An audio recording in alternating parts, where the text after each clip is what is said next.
Hello, my name is Youssef, and I'm here to teach you some of the basics of the Keysight EDUX 1052A oscilloscope. I will be using our Regel DG 1022 function generator to provide a 1 kHz 6-volt peak-to-peak signal to test my circuit. I'm using a series RC circuit with a 2.7 kilo ohm resistor and a 100 nanofarad capacitor. Channel 1 of the oscilloscope is set to measure the source, which also represents the nodal voltage at node 1. And channel 2 is set to measure across the capacitor, which represents the nodal voltage at node 2. The probe for channel 1 is connected to the resistor at the same point as the positive from the function generator. The ground for the probe is connected to the ground power rail, the overall ground for the circuit, which is the same as the bottom of the capacitor. The probe for channel 2 is connected to the side of the resistor or connects with the capacitor, and its ground also is connected to the bottom of the capacitor along with the negative from the function generator. Let's power on the oscilloscope and let's get going. The first thing I'm going to do is press the default setup button, and then the back button. This should remove any specialized settings which a previous user may have had set up, and reset them to the baseline of the oscilloscope.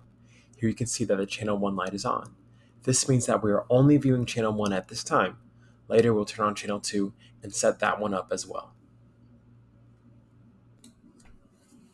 The signal can be seen, but it's pretty flat as the voltage scale is set to a large value per division right now. In order to adjust this, turn the larger knob under vertical. I'm going to set the vertical sensitivity to 1 volt per division. This value can be seen in the upper left corner of the screen. With this setting, you can see that the waveform now takes up 6 full vertical divisions on the screen, or 6 divisions multiplied by 1 volt per division equals 6 volts peak to peak.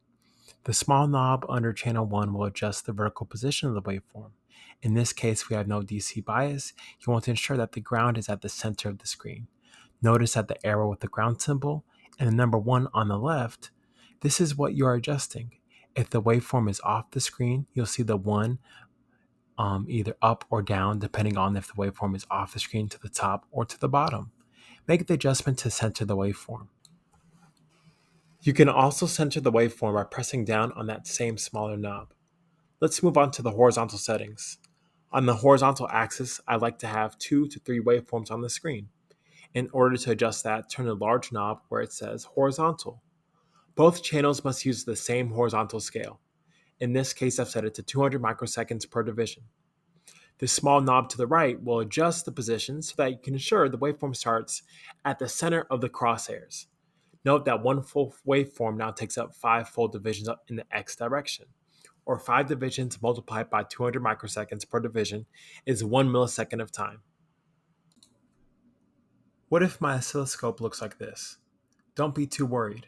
Let's take a step back and see what we know about the screen. It's important to remember that the horizontal sensitivity is at the top of the oscilloscope display. It represents the increment of each major horizontal grid line. In this case, it is very large compared to the period of our signal.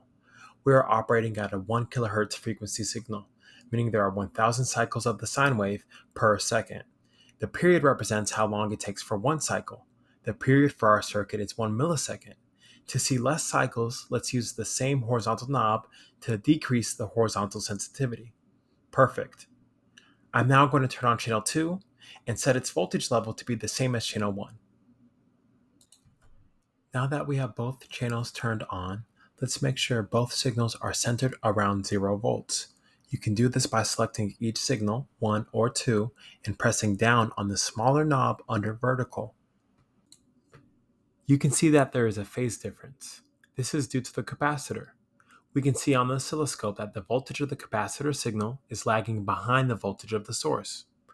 There is also a slight difference in the voltages of the two signals, the voltage of the source and the voltage of the capacitor.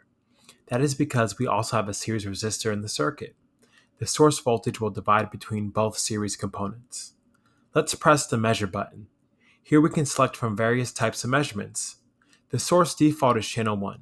However, you can also do measurements on channel 2. Pressing the type button will bring up the long list of available measurements. Use the small knob on the entry section to move up and down to the desired measurement. I'm going to select VPP. Pressing the Add Measurement button will add it to the bottom of the screen. This is the peak-to-peak voltage. You can see the voltage of the source signal isn't exactly 6.0 volts being supplied by the function generator. We don't calibrate our equipment as that is a very expensive process, so there might be slight variation in the values. I'm now going to add in a peak-to-peak voltage measurement for channel 2. You can see that it is a little bit lower than channel 1 due to the voltage drop across that series resistor. I can also measure the phase difference between the two signals. Using the same knob under entry, navigate to the measurement called phase. For some measurements, you might want to also click the settings option before finalizing the measurement. Here I want to know the phase of channel 2 with respect to channel 1, so I will enter that order in the settings. My result of negative 60 degrees is telling me that channel 2 is lagging behind by 60 degrees. If you want a clear measurement, press the Clear Measure button. Then press the button next to the measurement you want to remove. You can also clear all measurements right here. This will remove all measurements. The last function that is typically used in introductory courses is the Math button. This is located at the bottom left of the panel, and it comes with its own two knobs. Press the Math button to see what options are available. Typically for functions, you'll want the displayed option. Next, select the operator. Add and subtract are the most widely used. You can also select the order for your signals, so channel 1 minus channel 2, or channel 2 minus channel 1. In this case, I'm going to subtract the two signals, channel 1 minus channel 2. Remember that I'm subtracting the two nodal voltages, and my resulting signal is the voltage of the component in between them. That is our 2.7 kilo ohm resistor. The scale can be adjusted using the knob right above the Math button. I've set it to the same as the vertical scale for channel 1 and channel 2. The knob right below the Math button can shift the vertical offset.